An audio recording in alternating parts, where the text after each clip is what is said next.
भी ऐसा document upload नहीं करना है आपको जिससे आपका पैकेज रिजेक्ट हो जाए और आपके प्रति पेनल्टी आ जाए। इस चीज का आपको बहुत ध्यान देना है। गाइडेंस टू एनरोलमेंट ऑपरेटर, आपको यूआईडीआई की जो गाइडलाइन है स्ट्रिक्टली बोला गया है कि आप कोई भी ओवरचार्ज नहीं करेंगे। अगर आप ऐसा करते पाए गए या कभी भी विजिट हुई, सस्पेंस विजिट हुई और वो आए और ऐसा पता लगा कि आप ओवरचार्जिंग कर रहे हैं तो आप सस्पेंड होंगे, आपके ऊपर पेनल्टी लगेगी। ये बार बार वर्ड हम इसलिए यूज कर रहे हैं ताकि आपका माइंड सेट हो जाए कि आप अच्छे से काम करें, कोई भी ऐसा काम ना करें जिससे कि आप सस्पेंड हो या आपके ऊपर पेनल्टी आए। आपको ये चीज ध्यान रखना है, जो एज पर यूआईडीआई गाइडलाइन है, रेट लिस्ट है, आपको उतना ही पैसा लेना है, कोई एक्स्ट्रा पैसा आपको नहीं लेना है। और आपको अपना सिस्टम किसी भी अनऑथराइज पर्सन को नहीं देना है जिससे वो आपके सिस्टम को रिमोट पे लेके उसका मिसयूज कर पाए।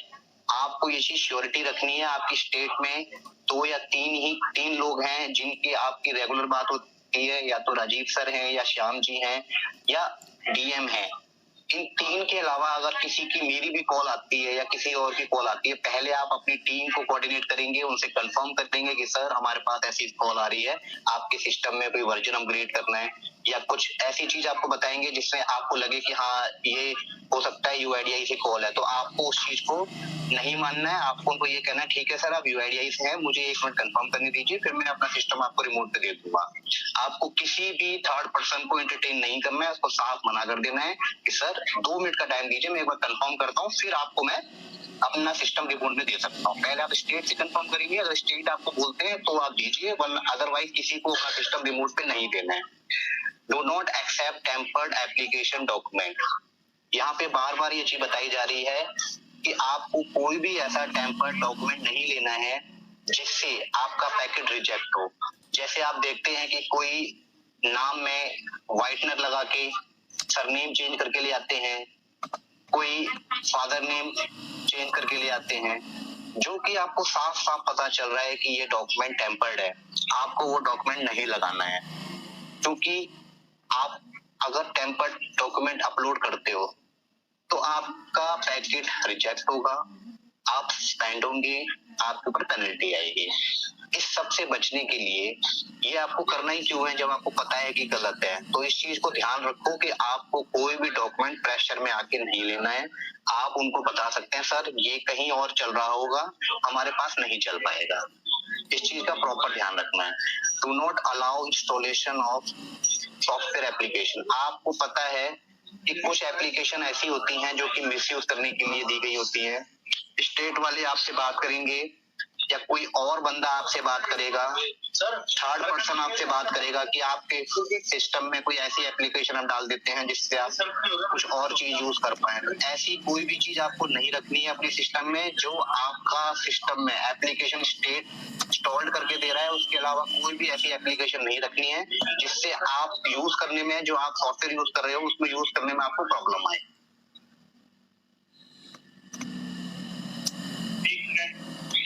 ये वही है फ्रॉड और पेनल्टी वाला सेशन है। यूआईडीआई की गाइडलाइन है कि अगर कोई भी वायलेंस या कोई भी आप पेनल्टी लेते पाए जाते हैं तो आपके ऊपर पेनल्टी आएगी। ये सेम मैंने आपको पहले ये चीज सारी बता दी है। वो कभी भी ऑडिट कर सकते हैं, चेक कर सकते हैं, किसी रेसिडेंट को भेज सकते हैं। तो आपको ये चीज का पक्का ध्यान रखना है कि आपको किसी से एक्स्ट्रा पैसा नहीं लेना है।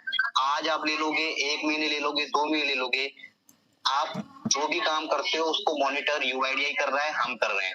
जिस दिन आप पकड़े जाओगे आपके ऊपर मोटी पेनल्टी आएगी और आप वो पैसा, आप खुद जानते हैं कि 50 रुपीज या 100 रुपए आप ले रहे हैं। अगर आप पेनल्टी या आप सस्पेंड होते हैं तो आपको इतना ज्यादा पैसा देना पड़ता है कि उसका मतलब उतनी अर्निंग नहीं है जिससे ज्यादा आपको पैसा देना पड़ जाए। तो आप ये बिजनेस कर रहे हैं, आप अच्छे से करो, ऐसी चीज मत करो जिससे आपको प्रॉब्लम आए।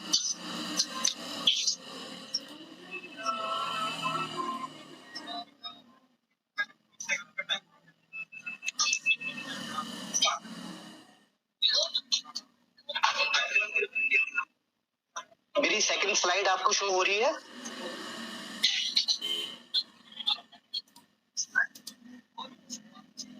राजीव जी मेरी सेकंड स्लाइड शो हो रही है? नहीं हो रही है सर। नहीं सर, स्लाइड नहीं आ रही है सर। हाँ, आ गई सर, आ गई। Okay sir. अभी स्टार्ट है? जी जी स्टार्ट है सर। जी जी सर, इसको थोड़ा सा आप ब्रीफ करेंगे परी? जी जी बिल्कुल कर देंगे सर। जी जी जी देखिए ये क्या है कि list of supporting, list of जो है डॉक्यूमेंट्स है, इसमें प्रूफ ऑफ आईडी जो है मैंडेटरी फॉर इनरोलमेंट और नेम अपडेट, यानी प्रूफ ऑफ आईडी और प्रूफ ऑफ एड्रेस। मैं बता देना चाहता हूँ आप सभी लोगों को कि हम लोग हमारे यूसीएल क्लाइंट में जो है बेसिकली हम लोग या तो डेमोग्राफिक अपडेट का काम करते हैं, सिर्फ डेमोग्राफिक अपडेट में mobile number, email ID. Rajiv ji sorry, मैंने शायद 2-3 पीपीटी शो की है। 2 मिनट का टाइम दीजिए। 2 मिनट न्यू वाली शेयर। जी जी जी सर। जी जी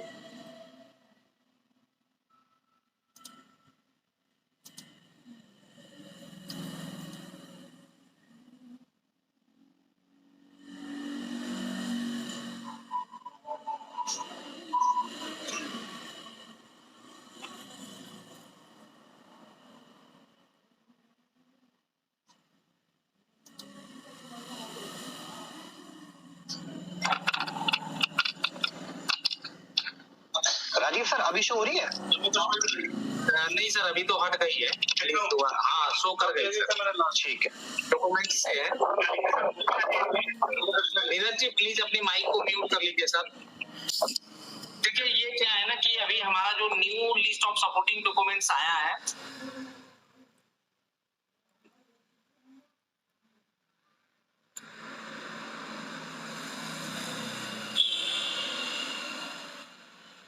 ये देखिए आपको मैं बता देना चाहता हूँ लिस्ट ऑफ डॉक्यूमेंट्स के अकॉर्डिंग क्या क्या जो है मैंडेटरी है। जैसे प्रूफ ऑफ आईडी में फोटो होनी चाहिए, नेम होनी चाहिए, मैंडेटरी फॉर इनरोलमेंट और नेम अपडेशन। मेरा कहने का मतलब है किसी व्यक्ति का अगर हम नेम अपडेट करते हैं तो उनका प्रूफ ऑफ आईडी में फोटोग्राफ्स और नेम होनी चाहिए, तभी वो प्रूफ ऑफ आईडी जो है कवर करेगी। उसी तरह जो है दूसरा ऑप्शन है प्रूफ ऑफ एड्रेस, पीओए। वो पीओए में जो है name with address including pin code अगर होगी तो जाके मैंडेटरी फॉर इनरोलमेंट और एड्रेस अपडेशन। तो हमारे पास बेसिकली अपडेशन का क्लाइंट है, उस पे हम लोग काम करते हैं। तो प्रूफ ऑफ एड्रेस में जो है नेम और एड्रेस होगा, तभी उनका प्रूफ ऑफ एड्रेस कहलाएगा। ये आप लोग ध्यान में रखिएगा। तीसरा है पीओआर, प्रूफ ऑफ रिलेशनशिप, जो कि अपने यहाँ नहीं है यूसीएल क्लाइंट में। वो basically mandatory for head of family based होता है, जिसमें कि हेड ऑफ फैमिली बेस्ड आप एड्रेस अपडेट करने का फैसिलिटी हमारे क्लाइंट में है। यूसीएल क्लाइंट में किसी गार्जियन के तौर पे या रिलेशनशिप के तौर पे आप हेड ऑफ फैमिली बेस्ड पे एड्रेस अपडेट कर सकते हैं किसी भी व्यक्ति का, जिन जो उनके आधार में सेम है, वो सेम एड्रेस होनी चाहिए। उसमें जो है नेम और रिलेशनशिप जो है वो मेंशन होनी चाहिए, तब जाके आप उनका हेड ऑफ फैमिली बेस पे एड्रेस अपडेट कर सकते हैं। चौथा नंबर ऑप्शन है जो वो डीओवी का है, date of birth proof. Date of birth proof में जो है नाम, रिलेशनशिप और डेट ऑफ बर्थ होनी चाहिए, तभी वो mandatory for date of birth update आप कर सकते हैं। Allowed date of birth proof, DOV proof must be scanned if available while enrolment, यानी ये इनरोलमेंट का प्रक्रिया है। लेकिन अगर आपको किसी का डेट ऑफ बर्थ चेंज करनी है, यूआईडी के गाइडलाइंस के अकॉर्डिंग जो है डेट ऑफ बर्थ आधार बनने के बाद एक बार आप चेंज कर सकते हैं। तो एक बार अगर आपके पास सेंटर पे चेंज कराने के लिए आए हैं जो कि विदाउट क्रॉस लिमिट, आप उसको कर सकते हैं। लेकिन डेट ऑफ बर्थ के केसेस में आपको देखना पड़ेगा उनके डेट ऑफ बर्थ सर्टिफिकेट में कि नेम, रिलेशनशिप और डीओवी है या नहीं। तो इसको आपको ध्यान पूर्वक से देखने के बाद ही आपको ये ऑप्शन सेलेक्ट करनी है, आपको सॉफ्टवेयर क्लाइंट में और डॉक्यूमेंट्स आपको जांच करने के बाद। नेक्स्ट पेज सर, ये देखिए लिस्ट ऑफ सपोर्टिंग डॉक्यूमेंट्स जो है न्यू वाला अभी 26 जनवरी 2023 को आप लोगों को शेयर किया गया है। जो लिस्ट ऑफ सपोर्टिंग डॉक्यूमेंट्स के अकॉर्डिंग है, आपको लिस्ट ऑफ सपोर्टिंग डॉक्यूमेंट्स वही उठानी है। आपके सॉफ्टवेयर के क्लाइंट में भी जो लिस्ट ऑफ सपोर्टिंग डॉक्यूमेंट 26 जनवरी 2023 23 को जो शेयर किया गया है उसी के अकॉर्डिंग आपको वर्क करनी है, जो आपके सॉफ्टवेयर में और लिस्ट ऑफ सपोर्टिंग डॉक्यूमेंट्स में दोनों में मैच करती हो।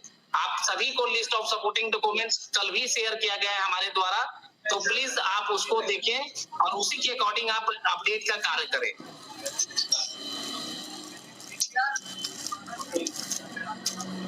अब देखिए, डॉक्यूमेंट बेस्ड इनरोलमेंट तो आपका नहीं है, अपडेशन का है।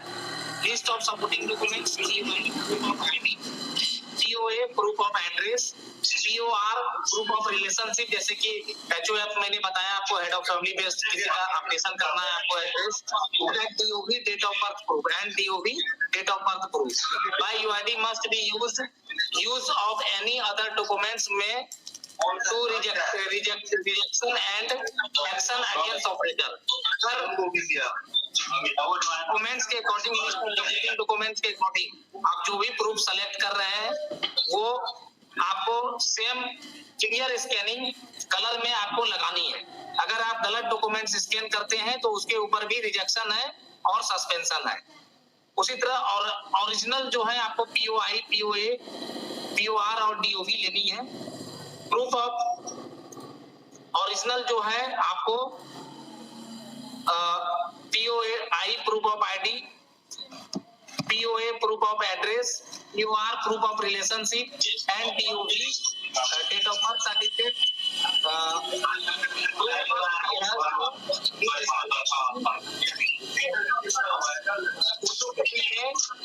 To rejected panel action against operator. तो फोटो कॉपी से आपको बिल्कुल नहीं करनी है। आपको जो भी है इसमें बताया गया है कि कलर डॉक्यूमेंट्स जो भी आपके पास ओरिजिनल डॉक्यूमेंट लेके आते हैं उसी से आपको प्रॉपर स्कैन करनी है, जो भी प्रूफ आप ले रहे हो रेजिस्टेंस से। तो इसकी आपको ध्यान रखनी है, जो भी आप कस्टमर से प्रूफ ले रहे हो वो कलर होनी चाहिए और ओरिजिनल होनी चाहिए, तभी आप उसको स्कैन करेंगे अपने क्लाइंट के माध्यम से। उसी तरह जो है POI proof of ID, POA proof of address, DOV date of birth documents used must be in name of resistance only. यानी इसमें बताया गया है कि proof of ID, proof of address, DOV document use जो है उसको मस्ट ऑफ डॉक्यूमेंट्स का नेम के अकॉर्डिंग ही जो है रेजिस्टेंस का यूज करनी है। आधार में जो रेजिस्टेंस का नेम है उसी के अकॉर्डिंग आपको प्रूफ लेनी है only. Use of any other family member documents will be lead to rejection. किसी दूसरे फैमिली मेंबर का डॉक्यूमेंट्स आपको एक्सेप्ट नहीं करनी है। आधार में जो नाम दिख रहा है उन्हीं का डॉक्यूमेंट्स आपको एक्सेप्ट करना है। कई बार क्या होता है कि अपने सेंटर पे आ जाता है वो अपने फादर का या फिर किसी थर्ड पार्टी का फैमिली मेंबर का इलेक्ट्रिसिटी बिल लेके, तो इलेक्ट्रिसिटी बिल भी एड्रेस प्रूफ में जो है वो POA में प्रूफ ऑफ एड्रेस प्रूफ में सुधार के लिए होती है, लेकिन वो उनके नाम से है तभी आप उसको यूज कर सकते हैं। फैमिली मेंबर के नाम से यूज हम नहीं कर सकते। The valid of the supporting documents must be check before uploading any documents. जो भी डॉक्यूमेंट्स आप सिस्टम में अपलोड कर रहे हैं उसको हमें ध्यान पूर्वक से चेक कर लेनी है, तभी उसको अपलोड करनी है। गलत डॉक्यूमेंट्स अगर आप अपलोड करते हैं तो उसके ऊपर भी जो है रिजेक्शन है आपके डॉक्यूमेंट्स के ऊपर। तो इसको बेसिकली देखनी है, जैसे कि एग्जांपल के तौर पे यहाँ पे दिया गया है passport, driving licence, ETC have valid date. ठीक है, पासपोर्ट और ड्राइविंग लाइसेंस में होता क्या है कि उसमें एक्सपायरी डेट भी होता है, तो उसमें आपको उसका वैलिडिटी डेट देखनी पड़ेगी और अगर वैलिडिटी डेट अवेलेबल है तभी आपको वो डॉक्यूमेंट्स एक्सेप्ट करनी है। उसी तरह standard certificate have a valid date of 3 month. Standard certificate आज के डेट में जो है चाहे वो IAS पदाधिकारी क्यों ना हो, वो सिर्फ एड्रेस प्रूफ में वैलिड है, लेकिन 3 महीने के अंदर का हो या मिनिमम 3 महीने का हो, उससे ऊपर का वो एक्सेप्टेबल नहीं है। उसी तरह चौथा ऑप्शन है water bill, telephone bill, electricity bill, ETC must be 3 month old. यानी 3 महीने तक का जो है वाटर बिल, टेलीफोन बिल और इलेक्ट्रिसिटी बिल स्वयं रेजिडेंस के नाम से होगा, तो आप उसको एड्रेस प्रूफ के लिए यूज कर सकते हैं। उसी तरह जो है rent agreement should be use before expiry date. Rent agreement में होता क्या है कि अगर हम लोग कोई दुकान किराए पे लिए हैं या कोई घर किराए पे लिए हैं, उसका रेंट एग्रीमेंट कराए हैं, तो उसमें स्टार्टिंग डेट और एंडिंग डेट, एक्सपायरी डेट दोनों होता है। वो डेट को देखते हुए ही आप उसको एड्रेस प्रूफ के लिए यूज कर सकते हैं, अगर वो यूआईडी के list of supporting documents guideline में है और अगर आपके सॉफ्टवेयर में है तो। Please sir next page.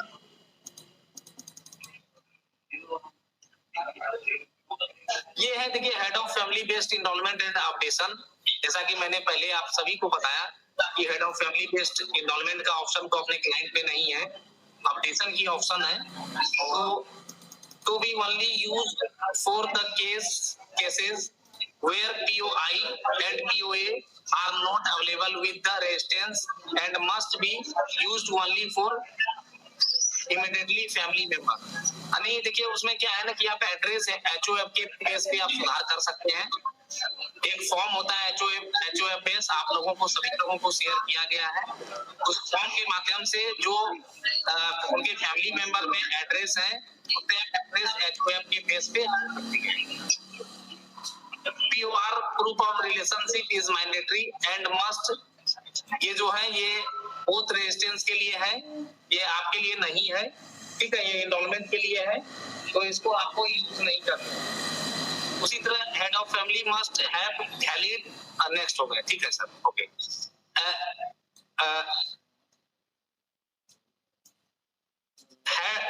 HOF must have valid Aadhaar and must जो है ये आपको इनरोलमेंट और अपडेशन के लिए है, तो उसमें जो है एड्रेस और ऑथेंटिकेशन के लिए आप यूज कर सकते हैं। जो भी उनके फैमिली का हो, गार्जियन हो या फिर माता पिता हो या फिर कोई भी रिलेशनशिप में हो, उनका आप यूज कर सकते हैं ऑथेंटिकेशन पर्सन के लिए, एड्रेस सुधार के लिए अपने यूसीएल क्लाइंट के माध्यम से। Address mentioned in the head of the family HOF Aadhaar to be filled in the form. Address mentioned in the POR document should not be used. इसमें बताया गया है कि हेड ऑफ फैमिली बेस के जो आधार में जो एड्रेस है, जो उनके आईडी प्रूफ पे जो एड्रेस है, वो एड्रेस आप जो HOF बेस पे आप कराएंगे उसको आप यूज कर सकते हैं उनकी ऑथेंटिकेशन से। एड्रेस से होने का अपने ये है अपने गाइडलाइन में, तो इसको आप लोग फॉलो करेंगे। अगर एड्रेस प्रूफ नहीं दी है तो आप हेड ऑफ फैमिली बेस पे एड्रेस किसी का भी यूसीएल क्लाइंट के माध्यम से चेंज कर सकते हैं। Please next sir.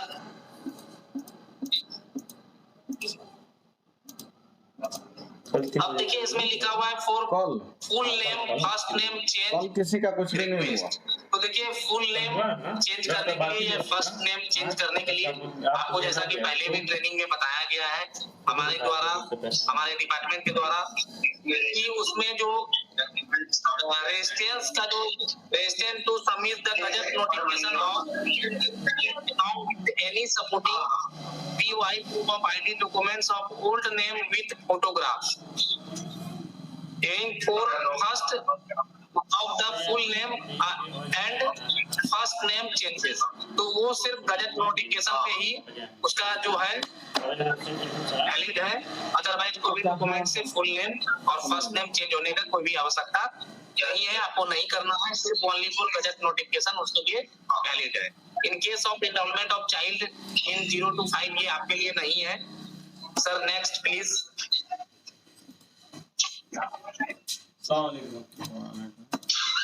नेक्स्ट में आप देखने के नेम चेंजेस के लिए क्या क्या है, इसका गाइडलाइंस आप लोगों को दिया गया है। तो नेम चेंज के लिए जो आपको बताया गया अभी बस वही है, उसमें थोड़ा सा दर्शाया गया और ये थोड़ा धुंधला है तो थोड़ा सा क्लियर नहीं है। तो ये पीपीटी हम आपके साथ शेयर कर देंगे कि जैसे आपके पास फुल नेम चेंज आ रहा है तो आपको पता ही है कि अगर फुल नेम चेंज है तो गजट नोटिफिकेशन लगेगा। अगर छोटी मिस्टेक है या कुछ अदर मिस्टेक है तो वो आप उसके डॉक्यूमेंट जो उसका एक्चुअल नेम का डॉक्यूमेंट है विद फोटोग्राफ तो आप चेंज कर सकते हैं। लेकिन अगर फुल नेम चेंज कर रहे हैं तो उसके लिए आपको गजट नोटिफिकेशन की जरूरत पड़ेगी। तो ये वही केसेस हैं जो थोड़ा सा इसको जी सर ने जैसा अभी बताया कि आप फुल नेम जो है वो तो गजट नोटिफिकेशन पे है, सर ने जो गाइडलाइन दिया अभी। और अगर स्पेलिंग मिस्टेक है आपके आधार आईडी कार्ड में, अगर स्पेलिंग मिस्टेक है आधार में तो आईडी कार्ड से आप सुधार कर सकते हैं स्पेलिंग मिस्टेक। जो भी सपोर्टिंग डॉक्यूमेंट्स के गाइडलाइन के अकॉर्डिंग है आप स्पेलिंग चेंज कर सकते हैं। जैसे कि मैं एग्जांपल के तौर पे अपना नाम बताना चाहूंगा कि मेरा नाम राजीव है, तो राजीव का लिखने का स्टाइल जो है 2-3 प्रकार से होता है, RAJEE भी, RAJI भी। तो उसको हम लोग उसको देखते हुए उसी हिसाब से जो आईडी प्रूफ में है वो हम कर सकते हैं। नाम पूरी की पूरी चेंज नहीं होनी चाहिए, फर्स्ट नेम चेंज नहीं होनी चाहिए, उसके लिए गजट नोटिफिकेशन रिक्वायर्ड है। लेकिन अगर स्पेलिंग के लिए है तो स्पेलिंग आप सुधार कर सकते हैं, चाहे वो वोटर आईडी कार्ड से हो, जिसमें कि फोटो और उनका नाम होनी चाहिए, तभी आप नाम चेंजेस कर सकते हैं। जैसे कि आज के डेट में वोटर आईडी कार्ड हो गया, रेजिडेंस सर्टिफिकेट हो गया, ड्राइविंग लाइसेंस हो गया, पासपोर्ट हो गया, पैन कार्ड हो गया, इस सबसे स्पेलिंग जो है एग्जांपल के तौर पे मैं 2-4-5 आपको बताया हूँ, और भी चीजें हैं, तो उसके अकॉर्डिंग आप उनका स्पेलिंग चेंज नाम के साथ कर सकते हैं।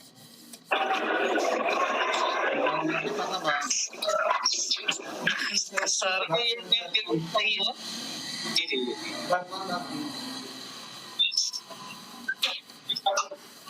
हाँ जी बताएं। ये देखिए नेम चेंजेस का है, जैसे कि इसमें एग्जांपल दिया गया है कि किन्हीं का नेम कैसे है। जैसे कि फर्स्ट जो नेम है, देखिए आप देख रहे होंगे मिडिल नेम एडिट किया गया है इसमें जो है आप देख पा रहे होंगे कि बीच का जो नेम है उसको ऐड किया गया है। तो उसी हिसाब से जो आपको दिया गया है information available in POI, proof of ID, proof of relationship document, उसके अकॉर्डिंग जो है रिमार्क्स में लिखा हुआ है, तो आप सभी लोगों को दिख रहा होगा एग्जांपल के तौर पे। उसी तरह देखिए सेकंड ऑप्शन में मिडिल नेम चेंज हुआ है। उसके बाद इसको देखते हुए आपको जो भी है sir list of supporting documents के अकॉर्डिंग और उनका डॉक्यूमेंट्स के अकॉर्डिंग वो आपको करनी है। ये सर के द्वारा फर्स्ट नेम चेंजेस के लिए जो है दिखाया जा रहा है, लेकिन ये जो है स्टैंडर्ड सर्टिफिकेट है, जो कि आज के डेट में स्टैंडर्ड सर्टिफिकेट जो वैलिड है वो सिर्फ और सिर्फ ये HOF के स्टैंडर्ड सर्टिफिकेट है, जो कि हेड ऑफ फैमिली बेस्ड पे किसी का आप एड्रेस शिफ्ट कर रहे हैं अपने क्लाइंट के माध्यम से, their declaration form this head of family based HOF जो मैंने आपको बताया। अगर जो उनके आधार में जो एड्रेस है, अगर वो सेम एड्रेस अगर उनके बच्चे के आधार में कराना है तो इस फॉर्म के माध्यम से वो करा सकते हैं। इसको हम लोग head of family based enrolment कहते हैं, और सिर्फ इस पे आप लोग एड्रेस चेंज कर सकते हैं अपने क्लाइंट के माध्यम से। उसी तरह देखिए कुछ गाइडलाइंस है, जैसे कि इसको आपको देखने की आवश्यकता है, इसमें लिंक दिया गया है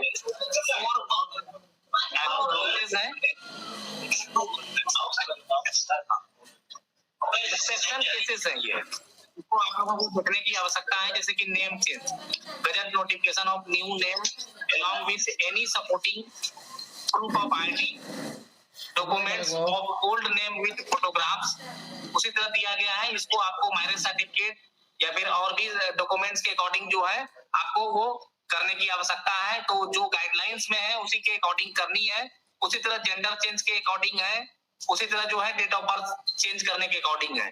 तो ये एक्सेप्शनल केस है, ये हमेशा आप लोगों के सेंटर पे नहीं आता है, लेकिन इसको भी आप लोगों को एक्सेप्शनल केस भी इसको रूल के अकॉर्डिंग करनी है, जो कि यूआईडी के रूल्स के अकॉर्डिंग जो है 1999, 2000, 2002 ऑफ रिस्पेक्टिव स्टेट ये दिया गया है। अब देखिए जीपीएस ऑपरेटर सिंकिंग से रिगार्डिंग जो है पीपीटी सर ओपन कर रहे हैं। ये देखिए आपका जो है मैं बताना चाहूंगा, आप लोग ये डेली करते हैं। इसमें to help operator get authentication with the technical accepting of the Aadhaar updation process, जो अपडेशन का हम लोग काम करते हैं उसका प्रोसेस है। टू हेल्प देन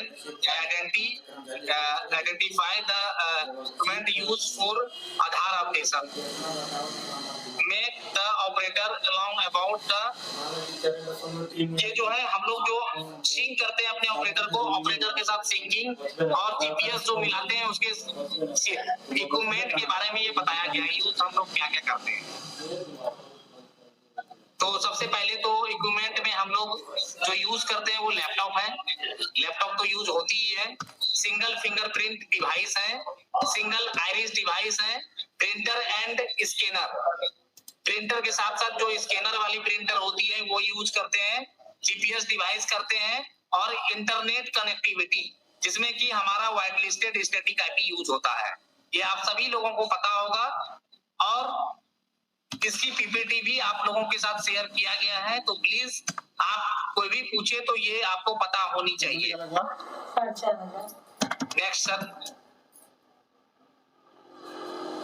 उसी तरह देखिए मशीन रजिस्ट्रेशन L1 प्रोसेस, ये आपके लिए नहीं है। एक्चुअली L1 प्रोसेस जो है एनरोलमेंट एजेंसी या तो L1 प्रोसेस का मतलब होता है, मैं बता देता हूँ शॉर्टकट में, L1 प्रोसेस का होता है कि जैसे कि फर्स्ट टाइम या तो हमारे सीएससी हेड ऑफिस दिल्ली से आपकी मशीन रजिस्ट्रेशन होती है या फिर स्टेट से हमारे द्वारा या फिर हमारे टीम के द्वारा मशीन रजिस्ट्रेशन होती है, तो उसमें कैसे कैसे क्या करना है उसी का दिया गया है। Operator before starting the residence enrollment need to registered on the machine allotted to them। पहले इसी पोर्टल रजिस्ट्रेशन होती है, उसी टाइप से जो है उनका सारा चीज रजिस्ट्रेशन करके फिर उसको आगे हम लोग प्रोसेस एनरोलमेंट क्लाइंट के लिए आई एग्री करते हैं। नेक्स्ट सर, देखिए आप देख पा रहे होंगे मशीन रजिस्ट्रेशन का प्रोसेस है। एक्चुअली ये आपको नहीं करनी होती है, ये हमारे टीम के द्वारा चाहे हेड ऑफिस के द्वारा किया जाता है या फिर स्टेट के लिए द्वारा किया जाता है। उसमें आपको एक स्टेशन आईडी अलाउड होती है और वो स्टेशन आईडी आपको याद रखनी होती है और L1 के बाद L2 होती है यूआईडी के द्वारा और देन उसके बाद जो है वर्क स्टार्ट होती है। नेक्स्ट सर, उसी तरह लिखा हुआ है कि L2 प्रोसेस, तो ये भी आप लोगों के लिए नहीं है L2 process. after successfully machine registration you have to wait for L2 process, जो मैं आप लोगों को कराता हूँ। Only L2 process completed a confirmation mail will be received from CSC UID team, जैसा कि हम लोगों के द्वारा आप सभी लोगों को ईमेल के माध्यम से दिया जाता है। Click on Aadhaar enrolment client at desktop पे जो आधार इनरोलमेंट का क्लाइंट है वहां से क्लिक करके आप लॉगिन करते हैं। Enrolment your operator ID and login, operator ID जैसे कि एग्जांपल के तौर पे हमारे स्टेट का ऑपरेटर आईडी है BR_CSC _UCL आपका सर्टिफिकेट नंबर, वो आपका यूजर आईडी हो गया। उसके बाद हम उसको देन लॉगिन करते हैं जैसा कि अभी बताया जा रहा है एग्जांपल के तौर पे। उसके बाद देखिए यहाँ पे दिया गया है complete the GPS rank setting and update your location detail. इसमें हम लोग जीपीएस का जो है लोकेशन सेट करते हैं, जैसे कि किसी का जीपीएस G स्टार का है या फिर UGR 86 का है तो उसका जो है सेटिंग करना पड़ता है। G स्टार 9600 पे जो है UGR 86 वर्क करती है और 48,000 पे जो है वो G स्टार करती है।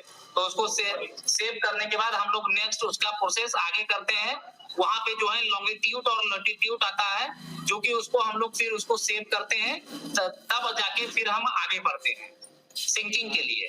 नेक्स्ट सर, अब देखिए सिंकिंग के लिए हम लोग कुछ डिटेल होती है, पहले उसको फिल करते हैं, जैसे कि सेंटर का नेम, एनरोलमेंट सेंटर डिटेल, जैसे कि हम लोग फिल करते हैं सीएससी डेमोग्राफिक अपडेट सेंटर, आप लोग जान पा रहे होंगे। फिर आपका कंप्लीट एड्रेस आपके सेंटर का, फिर पिन कोड के साथ आप नीचे एरो करेंगे और उसके बाद कंप्लीट डिटेल पोस्ट ऑफिस, और उसके बाद ओके करने के बाद जो है हमारा ओटीपी जो है हमारे मोबाइल पे आता है। जो भी हमारे ऑपरेटर हैं उनके मोबाइल पे और ईमेल पे एक ओटीपी रिसीव होती है।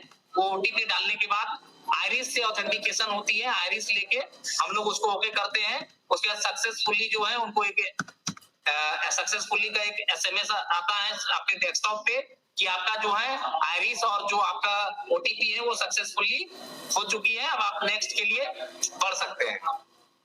और उसमें ट्रू और फॉल्स का भी दिया गया है, तो इसको ध्यान में रखिएगा। Centre name to be field CSC Aadhaar demographic update और कंप्लीट एड्रेस आपका, और नीचे जो है ऊपर में कैंपिंग मोड या परमानेंट मोड होगा तो परमानेंट मोड सेलेक्ट करते हैं हम लोग, और नीचे जो है select true in white listed option. Actually हम लोग व्हाइट लिस्टेड आईपी पे काम कर रहे हैं तो उसको ट्रू सेलेक्ट करनी होती है हम लोगों को। Next sir,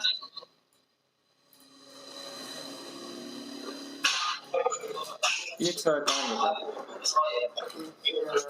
please sir next. पैसा कटला ना सर। निकालना पड़ता अब देखिए जैसा कि अभी बताया गया अभी हमारे द्वारा आफ्टर सिंकिंग आफ्टर सक्सेसफुली ये दिया गया है स्टार्ट आधार अपडेशन वर्क ऑनलाइन अपडेट जो हम लोग यूसीएल क्लाइंट के माध्यम से करते हैं।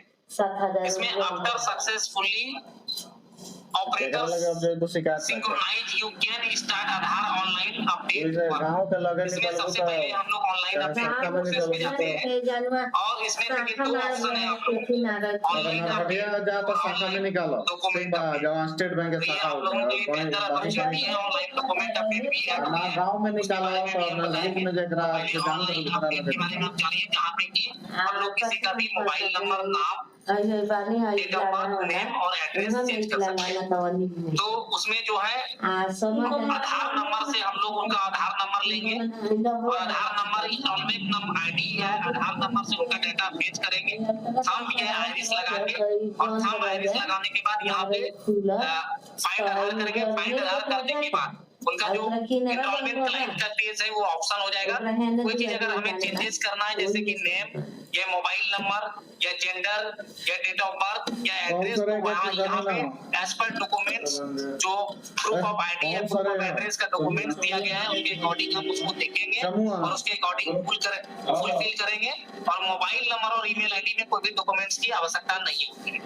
तो इसको कृपया ध्यान देके करेंगे फिल करेंगे और फिल करने के बाद हम रेफरेंस में जाएंगे रेफरेंस में जो भी डॉक्यूमेंट ले रहे हैं उसको सेलेक्ट करके स्कैन करेंगे स्कैन करने के बाद फोटोग्राफ्स में जो है रेजिस्टेंस का फिंगर या आइरिस वेरीफाई करेंगे वेरीफाई करने के बाद हम लोग रिव्यू में जाएंगे रिव्यू में जाने के बाद हम लोग प्रिंट रिव्यू देखेंगे प्रिंट रिव्यू में अगर सब कुछ ओके है तो फिर हम लोग करके नेक्स्ट करेंगे।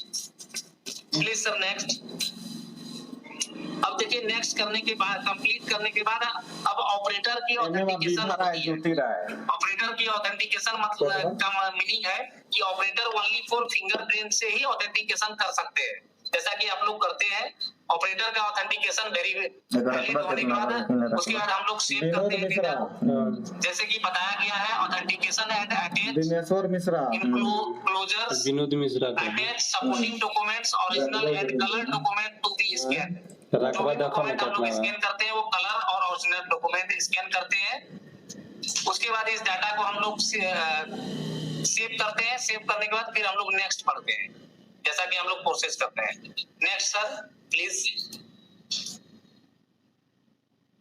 नेक्स्ट में जो है हमारा देखिए दिया गया है पैक के लिए पेमेंट ऑथेंटिकेशन कोड 13.3 वैलिडेशन इसमें कि login on digital Seva portal for click on UCL tag code operator ID जो भी ऑपरेटर आईडी है आपका जैसे कि एग्जांपल के तौर पे मैं बता देना चाहता हूं बहुत सारे बीएलई ऑपरेटर आईडी आज के डेट में जल्दीबाजी में इंटर कर देते हैं। आपकी जो ऑपरेटर आईडी है BH _CSC _UCL और अंडरस्कोर आपकी सर्टिफिकेट नंबर जो NSE आईडी से दिया गया है चाहे वो ऑपरेटर का हो या सुपरवाइजर का। उसके बाद जो है इंटर ऑपरेटर आईडी और यूजर आईडी जो यहाँ पे एग्जांपल के तौर पे दिया गया है CSC UP CSC _ UP _ UCL _ certificate number. तो आपने यहाँ का जैसा मैंने बताया वही है ये एक्चुअली दूसरे स्टेट का है तो यहाँ पे दूसरा दिया गया है। उसके बाद customer mobile number pin code जो हम लोग डिजिटल सेवा पोर्टल के माध्यम से कटाते हैं वहाँ पे कस्टमर का ऑपरेटर आईडी डालने के बाद कस्टमर का मोबाइल नंबर डालते हैं। उसके बाद जो है वहां से बैक कोड डिटेक्ट कराते हैं। बैक कोड डिटेक्ट होने के बाद जो बैक कोड मिलता है फिर हम लोग उसको क्लाइंट पे डालते हैं और उसको वेरीफाइड कराते हैं। सक्सेसफुली होने के बाद हम लोग कंप्लीट एनरोलमेंट करते हैं।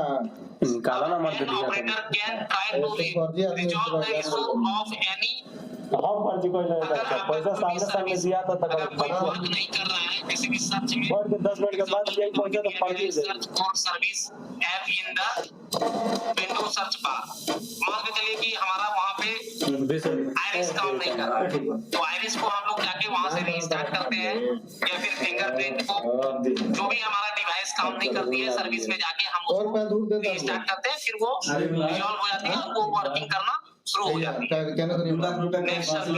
आयाग्राम देखिए आयाग्राम में देखिए यहाँ देखिए आयाग्राम है दो आदमी प्रोसेस दिया गया है फाइंड द प्लेटफॉर्म नेम प्रतिमा दो आदमी पास दूर लिखा लेला बा हां वही से कम हो गइल बा। तो मैं बता देना चाहता आईकर टोटली जमीन होता है QSS, कभी-कभी क्या होता है कि आप लोगों को QSS आधार खुलने नहीं लगता है, मैं बता ही देता हूँ आप लोगों को, आधार खुलने नहीं लगता है तो सर्विस में ही आधार QSS सर्विस देखिए पूरा है जन रकबो जन बात है 70.3 मतलब बात है ना दो हिस्सा हो गइल बा उसी तरह मल्टीपल हां अभी तो लोग नाम पता बन गई भाई और आधार ये इंस्टॉल सर्विस क्लाइंट होती है, तो उसको स्टार्ट करने के बाद डेटा अपलोड का जो प्रोसेस है वो आधार OTA या आधार इंस्टॉल सर्विस के माध्यम से वो होती है।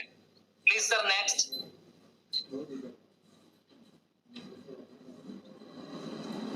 Sir please next. जी सर मैं शेयर कर देता हूँ अभी, है ना? जी ओके सर ओके। अब देखिए ऑनलाइन जो डेमोग्राफिक अपडेट का जो है सर के द्वारा वो PPT दिखाया जा रहा है, तो आप लोग देख पा रहे हैं online demographic update set to update demographic version, demographic detail in UCL client. जो हम लोग UCL क्लाइंट के माध्यम से जो भी सर्विस रेजिस्टेंस को हम लोग देते हैं, open UCL client using login credential, enter the Aadhaar number of the resistance and taken biometric impression, जैसा कि मैंने आपको पहले बताया था।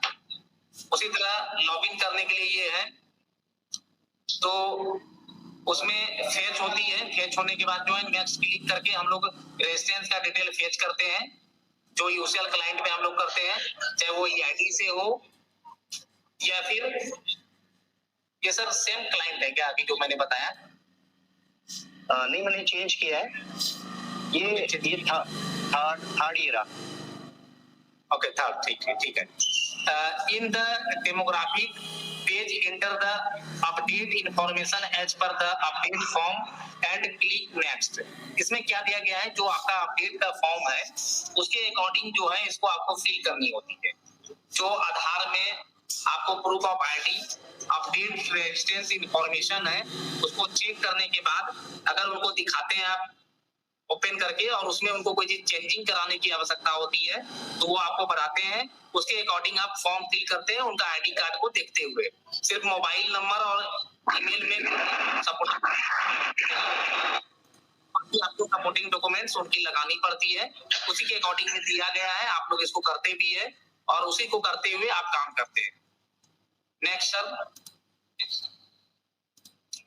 उसी तरह क्या क्या डॉक्यूमेंट, जैसा कि पहले आपको बताया मैंने कि उनका प्रूफ ऑफ ID या प्रूफ ऑफ एड्रेस जो भी डॉक्यूमेंट आप उनका लेते हैं, सपोर्टिंग डॉक्यूमेंट, वो ड्रॉप डाउन मेन्यू के आधार पे आपको सेलेक्ट करनी पड़ती है और वहां पे उसको स्कैन करना पड़ता है। और नीचे जो है आपको प्रूफ ऑफ ID में वोटर ID कार्ड के केस में जो है प्रूफ ऑफ ID अगर आप स्कैन करते हैं तो वो प्रूफ ऑफ ID और प्रूफ ऑफ एड्रेस दोनों में स्कैन हो जाती है एक साथ। तो उसका डॉक्यूमेंट्स का स्कैनिंग का प्रक्रिया है ये, आप लोग अच्छे तरीके से इसको जानते हैं। Sir please next. इसमें देखिए इनरोलमेंट कंप्लीशन का, जैसे कि मैंने प्रीव्यू के बारे में आपको बताया था, आगे जैसा कि आपको मैंने बताया कि प्रीव्यू के साथ आपको प्रिंट प्रीव्यू करके उसका सब कुछ देख लेना है कि सही सही फील हुआ है या नहीं, या फिर मॉनिटर भी आपके पास है, मॉनिटर पे कस्टमर को आप दिखाते हैं, उसके बाद उनका डाटा जो है कंफर्म करते हैं। Review the detail, click confirm button. Next sir. उसी तरह जो है इस पे ऑथेंटिकेशन होती है। ऑथेंटिकेशन जो है यहाँ पे दिया गया है,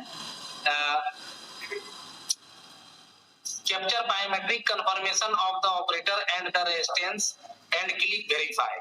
यहाँ पे जो है अभी आज के डेट में जो है वो लास्ट ऑप्शन में जो वेरीफाई का है वो सिर्फ ऑपरेटर का है, वहां पे कस्टमर का अभी नहीं है, पहले ये था।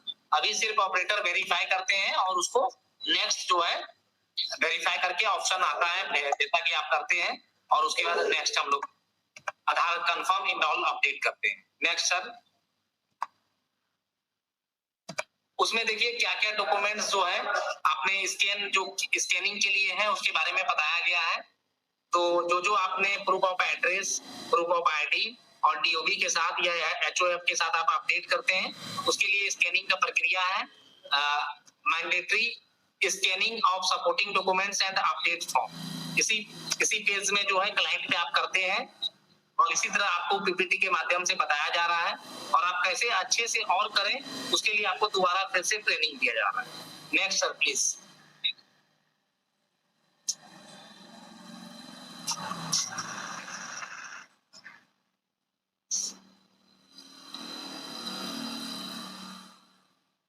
नहीं नेक्स्ट नहीं है, वही है वेरीफाई का तो पता ही थी। वही पैक कोड के अकॉर्डिंग जो है जो कि बताया गया था आपको, पैक कोड से रिलेटेड अपने सिस्टम पे जो भी यूसीएल क्लाइंट के माध्यम से है उसमें पैक कोड जो है यहाँ पे टिक करके पैक कोड पे क्लिक करनी है। पैक कोड पे क्लिक करने के बाद जो है आपके डिजिटल सेवा पोर्टल से पैक कोड कटेगी, वहां से पैक कोड लेके इसको वेरीफाई करेंगे तभी आप कंफर्म कर सकते हैं। Next sir.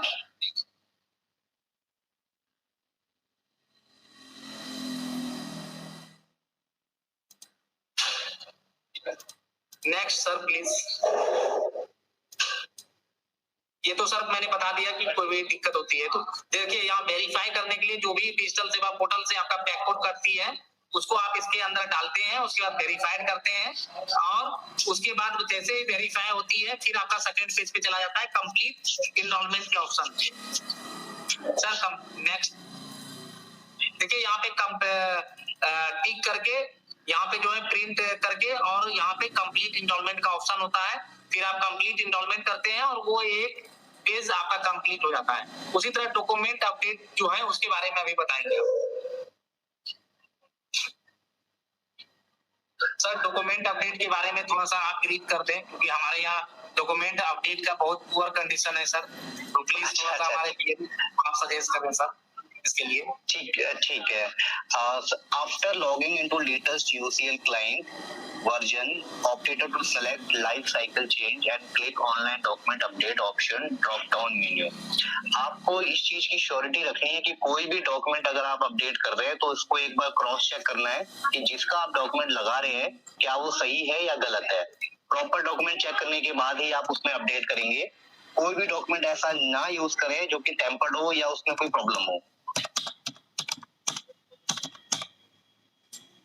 Enter resident EID number, Aadhaar number and fingerprint resident and operator through single. Rajiv ji इसका मुझे थोड़ा आइडिया नहीं है, एक बार आप थोड़ा बताएंगे कि मुझे इसका आइडिया नहीं है। ठीक है सर, मैं इसको कर देता हूं सर, लेकिन थोड़ा सा हमारे डॉक्यूमेंट अपडेट पे लास्ट टाइम में आप थोड़ा फोकस करें। डेफिनेटली देखिए डॉक्यूमेंट अपडेट का हमने आपको कई बार जो है आपके जिले में आके भी ट्रेनिंग दिया, फिजिकल भी मैंने आपको ट्रेनिंग कराया, वीडियो कॉन्फ्रेंसिंग के माध्यम से कई बार कराया और फिर मैं कराने के लिए जा रहा हूँ आपको। देखिए ये क्या है कि update online document in UCL client, तो हम लोग इसमें जो है इंटर रेजिस्टेंस ईआईडी नंबर और Aadhaar number and finger of the resistance and operator through single fingerprint R T device for fetching demographic detail. उनका जो डिटेल होता है इसमें हम लोग उनका आधार नंबर या फिर एनरोलमेंट नंबर डाल के कस्टमर का आइरिस या फिंगरप्रिंट से हम लोग फेच कराते हैं। फेच कराने के बाद जो है हम लोग उनका फिंगरप्रिंट या आइरिस दोनों में से कोई एक चीज लेते हैं, ऑपरेटर या रेजिस्टेंस का। उसके बाद उसको फाइंड आधार करते हैं। नेक्स्ट सर, फाइंड आधार का देखिए ऑप्शन जो पॉपअप जो है वो ऑटोमेटिक हाईलाइट हो जाती है। After entering resistance E I D number और Aadhaar number after fingerprint of resistance and operator through single fingerprint R D device, click on find Aadhaar tab for fetching demographic detail. यानी जो भी डिटेल हम उनका डेमोग्राफिक डिटेल फेच करते हैं, दोनों का फिंगरप्रिंट लेने के बाद या आइरिस लेने के बाद, आधार नंबर डालने के बाद उसको फेच करते हैं, फिर हम लोग नेक्स्ट पेज में जाते हैं। Please sir next page.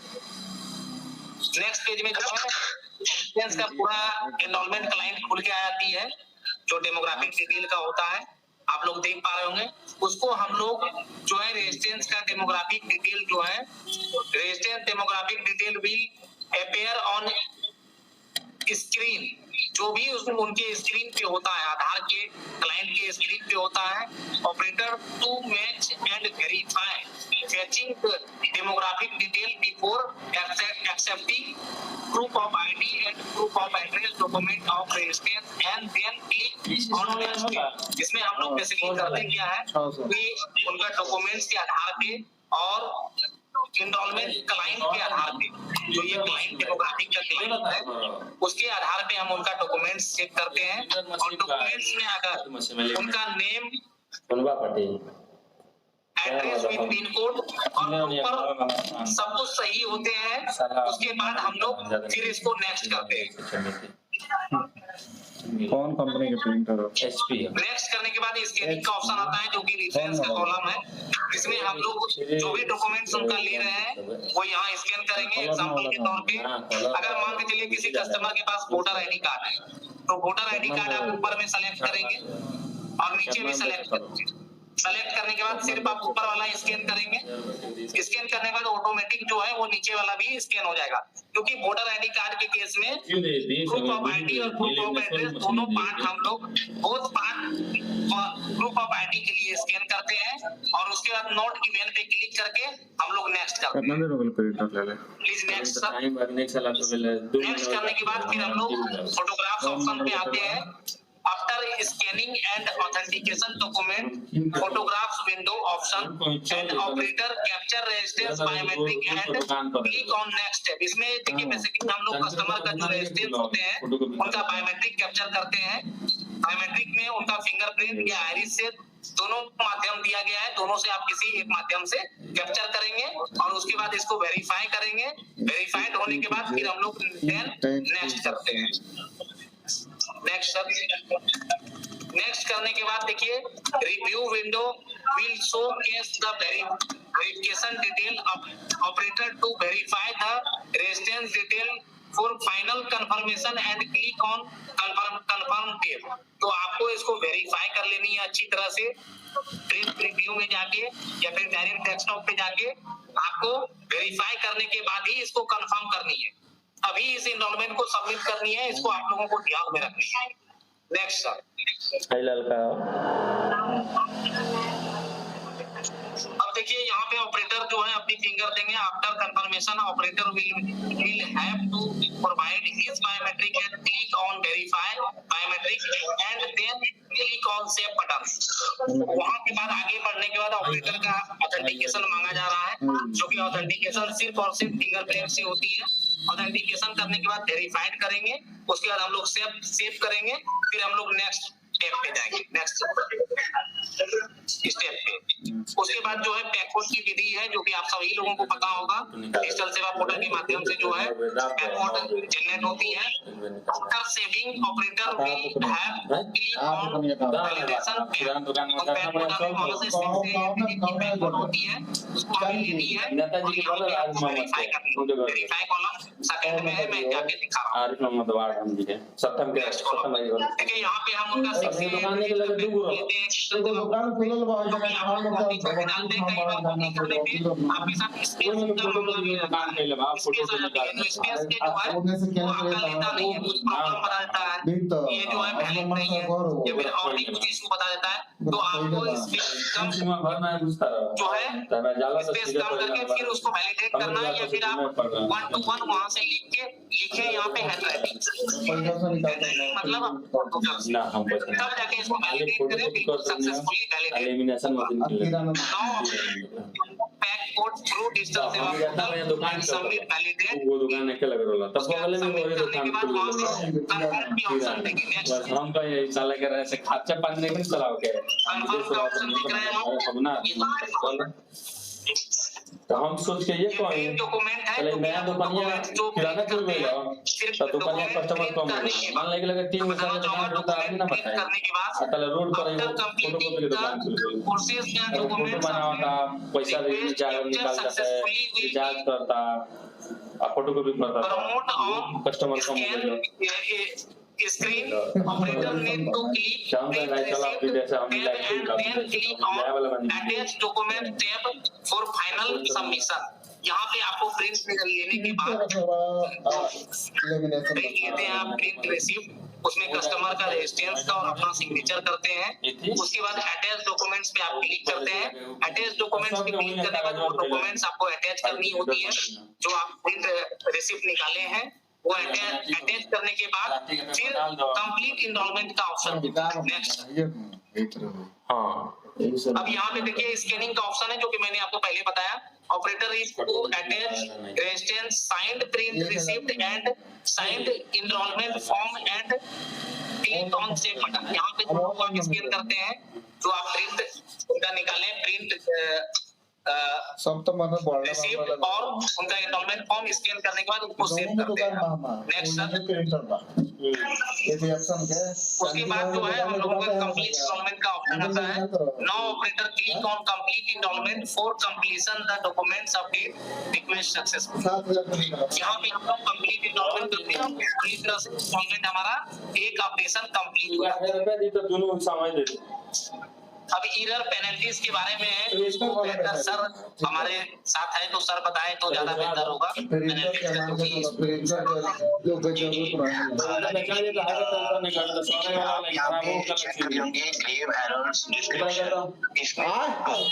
आपने देखा यहाँ पे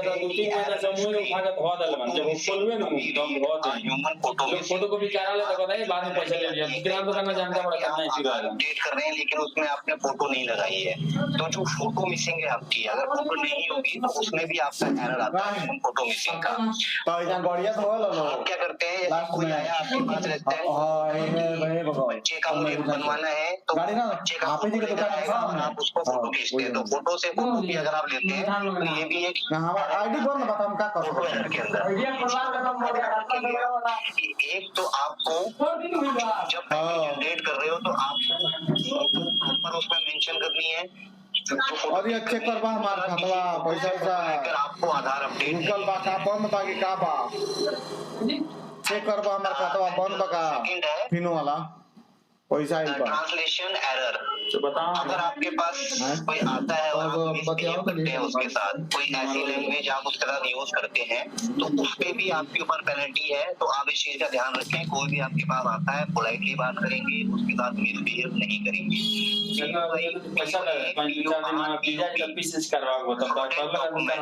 अगर आप कोई भी ऐसा डॉक्यूमेंट लगाते हो जो फ्रॉड की कैटेगरी में आता है POI हो गया चाहे POA हो गया चाहे POR चाहे POB हो गया तो भी आपके ऊपर पेनल्टी और आपका पैकेज एरर में जाएगा।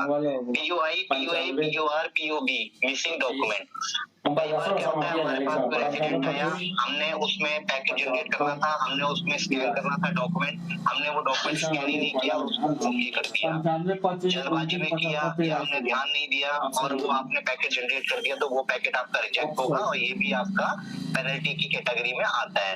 फोटो मिसिंग ये सेम वही है जो पहले आपको बताया है। फोटो मिसिंग फोटो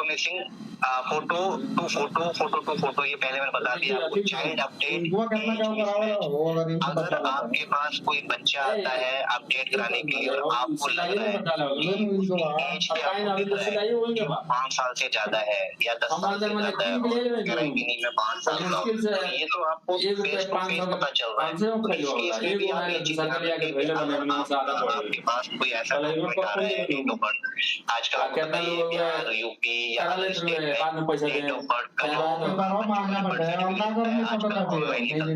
तो वो क्या करते हैं कि उसको टेम्परेरी की कहीं से जाली या 300 रुपया या सर से 300 रुपया स्कैन करके आपको पता लग सकता है कि एक्चुअली इन्होंने कुछ टेम्परेरी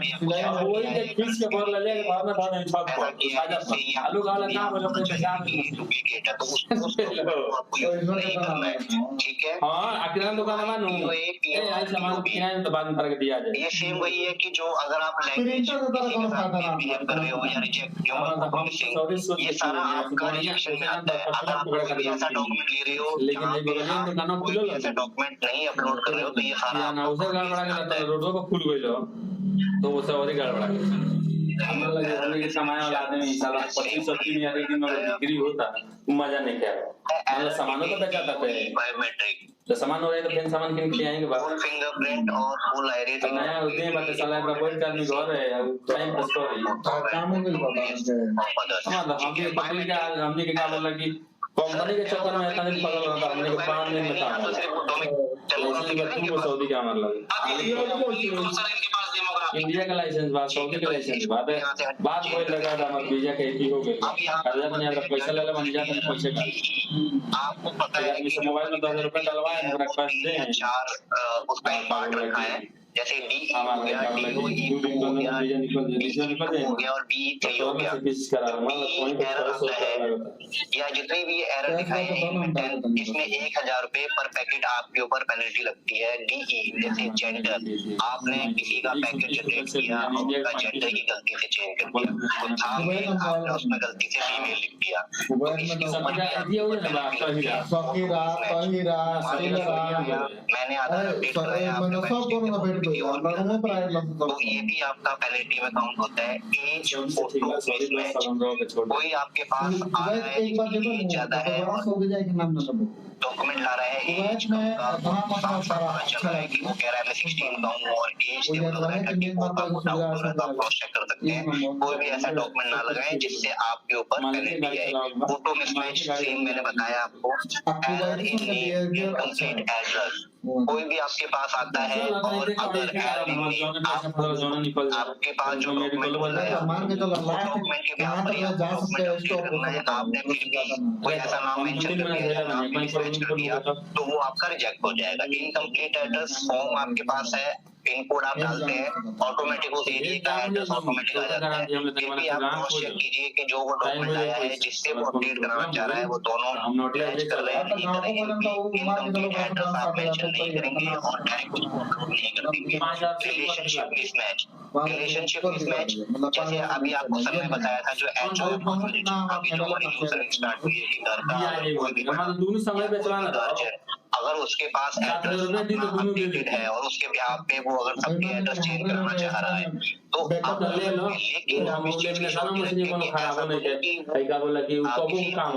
पर्सन का जानबूझ के रिलेशनशिप शो करके और एड्रेस चेंज कराना चाह रहा है तो ये भी फ्रॉड की कैटेगरी में आता है, तो ये भी थोड़ा ध्यान रखेंगे आप। DOE 2 ओवर क्वालिटी डॉक्यूमेंट, आप DOE 2 में क्या है कि अगर आप कोई भी पैकेट स्कैन करने के बाद क्या होता है कि हम फोटो से स्कैन कर देते हैं, आप कलर स्कैन करना है, ओरिजिनल डॉक्यूमेंट से स्कैन करना है, फोटोकॉपी से आप स्कैन करोगे क्वालिटी जो ब्राइटनेस है वो बहुत ऊपर हो जाती है, जिससे आप भी चेक करेंगे तो आप प्रॉपर नहीं देख सकते, तो वो भी आपकी जो पेनल्टी है उस कैटेगरी में आता है।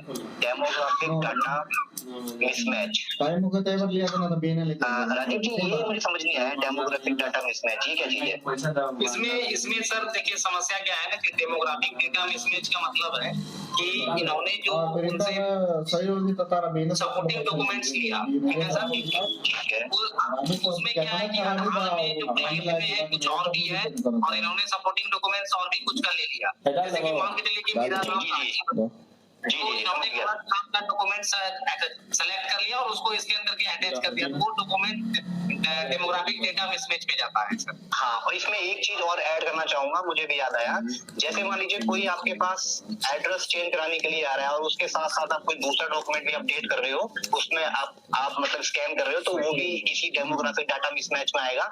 अगर वो एड्रेस चेंज कराने के लिए आ रहा है तो आप एड्रेस से रिलेटेड डॉक्यूमेंट लगाएंगे।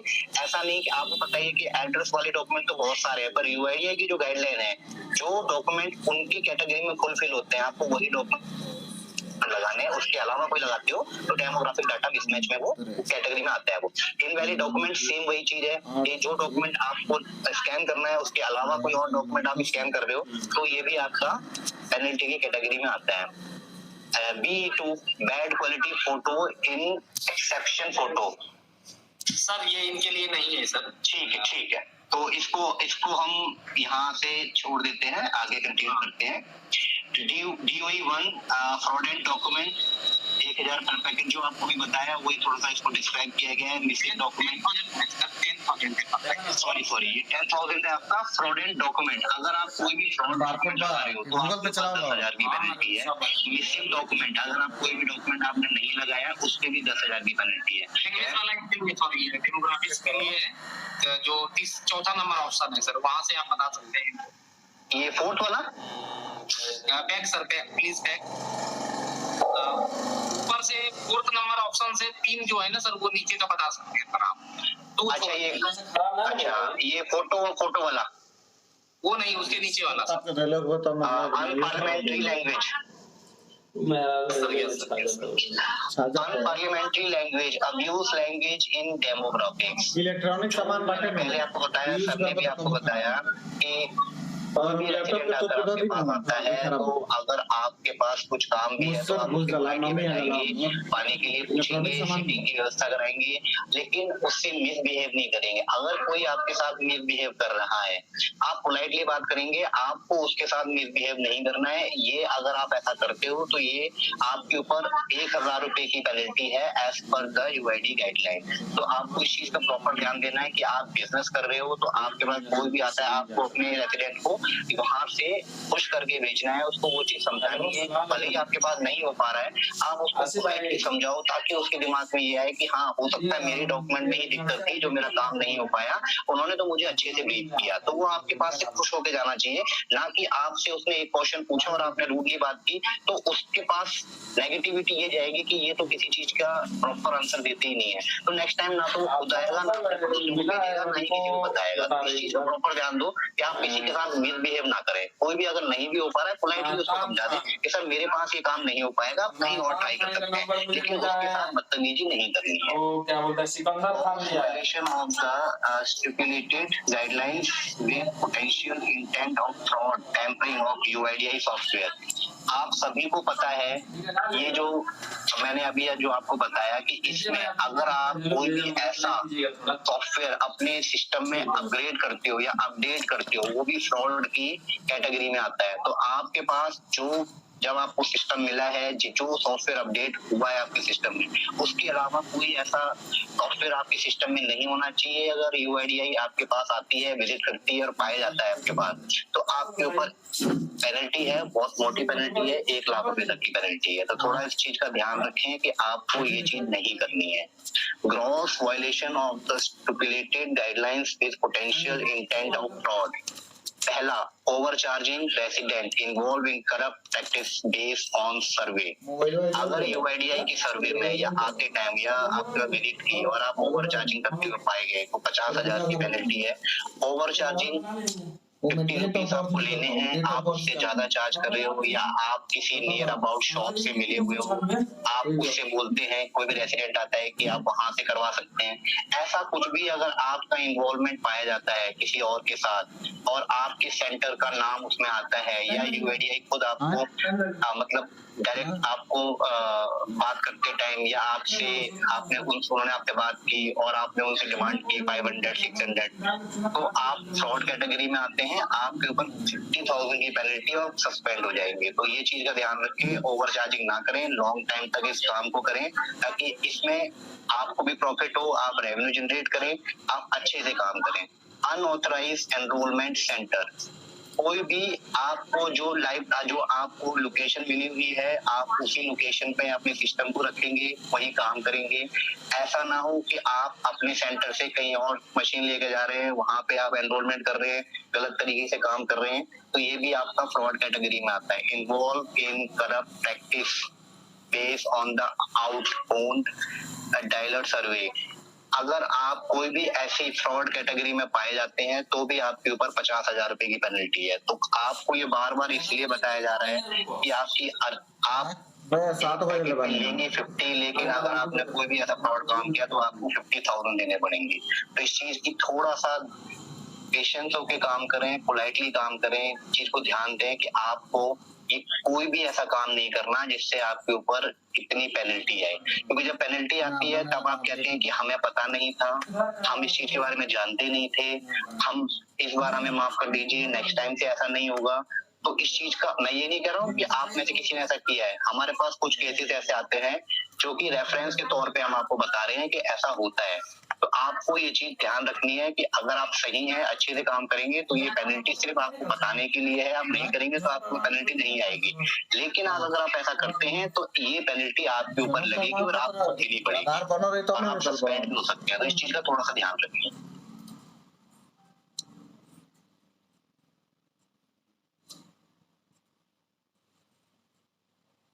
सर इसको आप कंटिन्यू करेंगे इस वाले टॉपिक? सर जो आपने बताया ना सेम वही है ये। अच्छा, सेम वही है, ठीक है। DO 2 ईयर उसको डिस्प्ले किया गया है, इन लोगों को ठीक है। सभी को बताया गया है इसके बारे में। ठीक है। अब कुछ ये सैंपल दिखा दीजिए सर कि कैसे क्या चीज है। देखिए ये बताइए सर, बताइए सर। नहीं आप कंटिन्यू। जैसे कि मैं आप सभी लोगों को बताना चाहूंगा कि सर के द्वारा जो अभी गाइडलाइंस और हम सभी लोगों को सुझाव दिया गया जेंडर फोटो मिसमैच, उसी क्या है कि हमारे सेंटर पे कोई अपडेट कराने में आगे लेकिन अब नहीं निकला। फोटोग्राफ की ऑप्शन तो हमारे कभी पहले इसमें निकल नहीं जाता है। लॉक कैसे है? अब इसमें अगर आती है तो कई बार क्या हुआ है कि वहाँ पे जेंडर जो है वो सिलेक्ट कर लिया फीमेल और मेल का फोटो। सिस्टम बंद हो गइल बा। केसेस ये भी जो है रिजेक्शन का है और ये इसमें भी गलत आपने किया है, तो ये ऑप्शन अभी है नहीं आपके पास। तो इसमें हम लोग नेक्स्ट पढ़ते हैं। दूसरा है as photo missing. Sir back sir back. As photo missing मतलब कि देखिए कोई भी व्यक्ति अपना आईडी कार्ड लेके आता है। मैं जेंडर फोटो मिसमैच के बारे में भी आपको क्लियर कर देना चाहता हूँ। जेंडर फोटो मिसमैच में कई बार क्या हुआ है कि वोटर आईडी कार्ड के केस में अपने यहाँ थोड़ा गलती हुई है कि वोटर आईडी कार्ड में हो सकती है एज पर एग्जांपल के तौर पे कि हम मेल हैं और हमारे वोटर आईडी कार्ड में मतदाता पहचान पत्र में जो है फीमेल का फोटो लगा हुआ है और उसी डॉक्यूमेंट से जो है हम लोग अपडेट कर देते हैं। तो जी ऐसा बिल्कुल मत करिए। उनको जहां भी आधार सेवा केंद्र है पहले उनको बोलिए कि अपना फोटोग्राफ अपडेट कराएंगे, उसके बाद उनका डिटेल जो भी चेंजेस करना हो उसके बाद करेंगे आप। उसी तरह as photo mismatch. As photo mismatch का मतलब होता है सर कि हम लोग आईडी कार्ड जो लेते हैं, मान के चलिए कि किसी का 15 इयर्स का मैंने आईडी कार्ड ले लिया और वो व्यक्ति कहता है कि नहीं हमारा जो है आप 50 साल कर दी। बहुत सारे वृद्धा पेंशन या फिर और भी स्कीम बैंकिंग का लेने के लिए 60 इयर्स के बाद जैसे कि वृद्धा पेंशन मिलता है बिहार में या फिर अदर भी स्टेट में, या फिर कोई और योजना है जिसका 60 साल पूरा रहा है वो बोलता है सर 2 साल का हमारा घटा दीजिए। तो वैसे केसेस में एज फोटो मिसमैच उनके आईडी कार्ड से आप वेरीफाई कर लीजिए, प्लस आपके पास वो व्यक्ति प्रोजेक्ट में स्वयं होता है उनको वेरीफाई कर लीजिए। आपको जो लगता है कि अगर उनका जो एज है रियल एज आप वही क्लिक करें और उसके बाद डीओबी आप उसका चेंज करें। तो मतलब कौन मिसमैच का मतलब वही होता है। फोटो मिसमैच को अभी अपने क्लाइंट में नहीं है, जब आएगा तो आपको इसके बारे में बताया जाएगा। नेक्स्ट उसी तरह है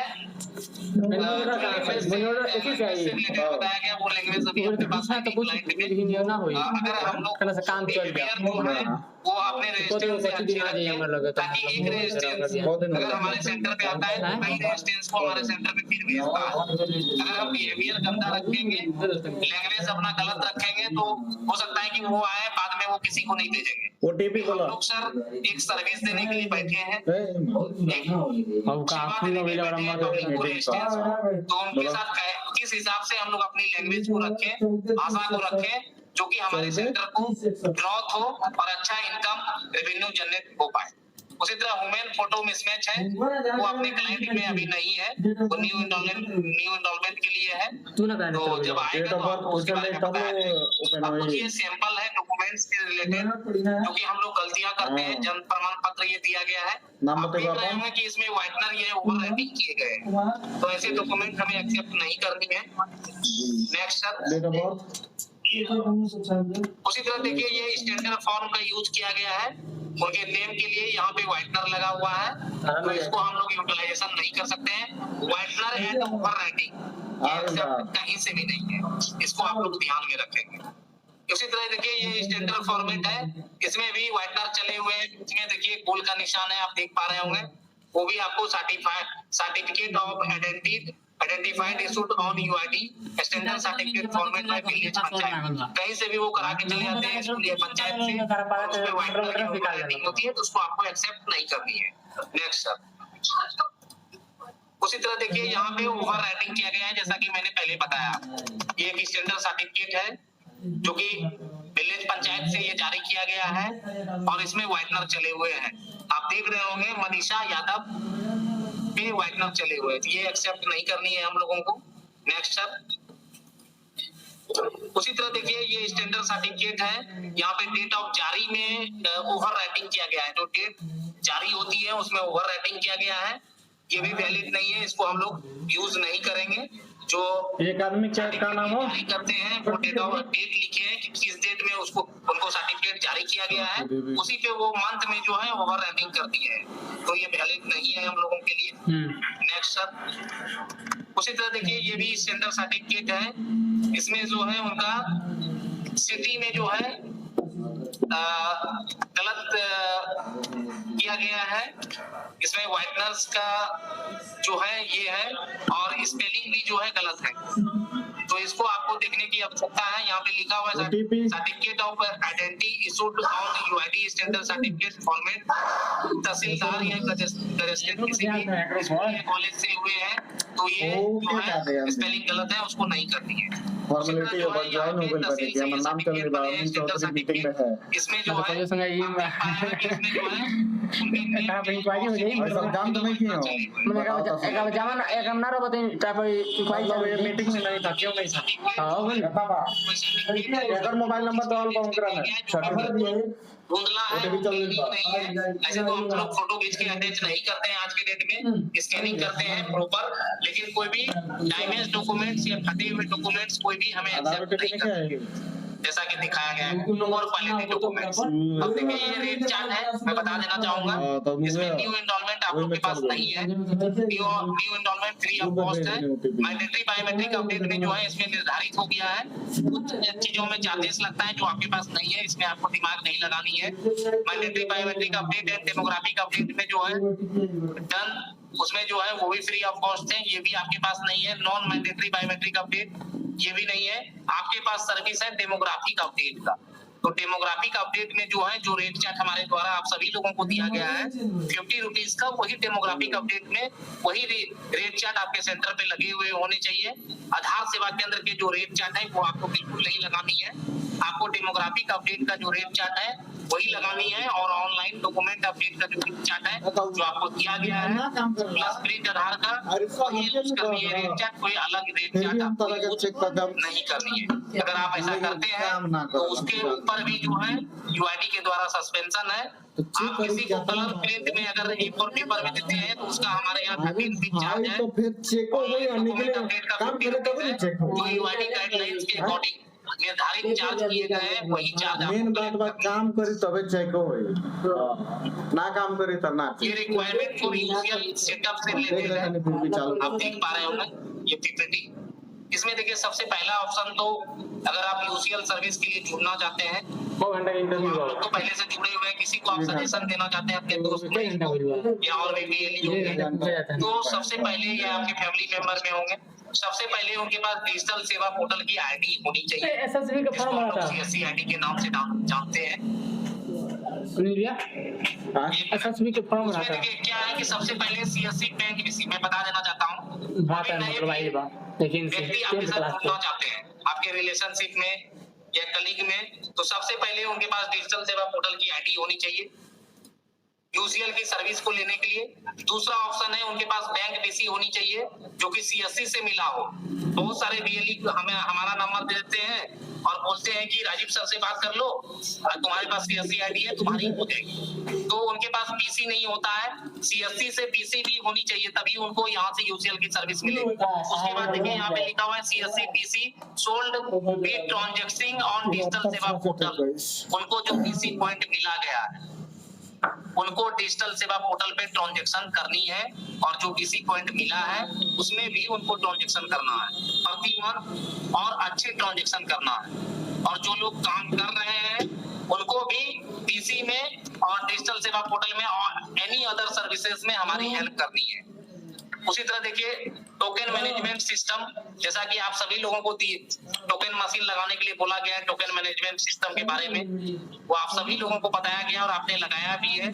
जो लोग नहीं लगाए हैं प्लीज वो अपने सेंटर पे लगा ले, लेकिन हमें तो उम्मीद है कि आप लोग सभी लोग लगाए हैं। हम भी खुद से सेंटर ऑडिट किए थे आपके जिले में और हमारे डिस्ट्रिक्ट मैनेजर भी करते पाए जाते हैं। जिनके पास नहीं है प्लीज वो लगा लें। उसके बाद व्हील चेयर जो है along with ramp facility for जो भी देखिए दिव्यांग व्यक्ति आते हैं जो कि पैर से दिव्यांग हो या अपने अंग से दिव्यांग हो, उनके लिए रिक्वायरमेंट होता है। रैंप जो है, रैंप चलाने के लिए आपको मैं बिहार की भाषा में बता देता हूँ कि उसको स्लोइंग किया जाता है, स्लोइंग, चाहे वो ईटा से आप कंटिन्यू उसको प्लास्टर करा के बनाते हैं या तो बने हुए भी आते हैं वो लगा देते हैं, तो रैंप उसको कहते हैं, वो भी आपके सेंटर पे होनी चाहिए। कोई व्यक्ति आए